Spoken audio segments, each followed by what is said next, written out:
Dr. Abiy Ahmed pirezidaantii Ijiptii waliin mari'atan. Hooggantoonni poolisii federaalaa fi magaalaa Finfinnee haala nageenyaaf tasgabbii irratti qooda fudhattoota waliin mari'atan. Manneen barnootaa 12 irratti tarkaanfiin fudhatame. Ashama akkam jirtu kabajamtoota dhaggeeffattoota maatiiwwan miidiyaa Kiillolee. Miidiyaan Kiillolee qabxiilee sadan dura kaan irratti bal'inaan isin biraan gahaa hamma dhuma qophii keenyaatti nu waliin ta'a. Ministeerri muummee Dr. Abiy Ahmed kaleessa galgala waajjira pirezidaantii Ijiptii Abdul Fattah al-Siisii waliin marii bu'a qabeessa taasisuu isaanii odeeffannoon tokko irraa argannee jirra. Ministeerri muummee Dr. Abiy Ahmed kaleessa galgala waajjira pirezidaantii Ijiptii biyyattii Abdul Fattah al-Siisii waliin marii bu'a qabeessa taasisuu fi hooggansi lachuu wal hubannaan dhimmoota ijoo fi naannichaa irratti mari'ataniiru.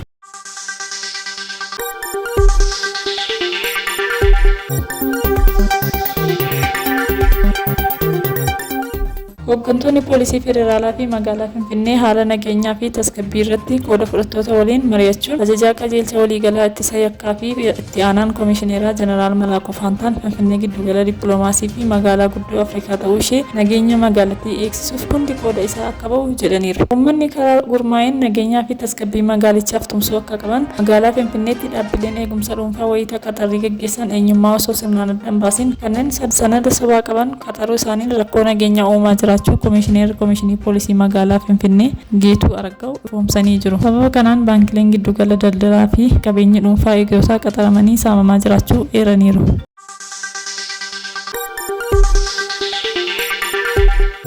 Manneen barnoota sadarkaa gadii ta'an 12 irratti tarkaanfii fudhachuu abbaan taayitaa to'annoo qulqullina leenjii fi barnoota magaalaa Finfinnee beeksise. Abbaan taayitichaa dhimmicha ilaalchisuun ibsa baaseen aangoo fi itti gaafatama kan kennameef bu'uureffate. Manneen barnoota dhuunfaa ulaagaa sadarkaan kaa'ameen dhaabbilee fayyama kennuu fi barreessuu akka kennu eereera. Manneen sadarkaa guutanii fi dhaabbilee seera cabsan irratti tarkaanfii akka fudhatus ibseera.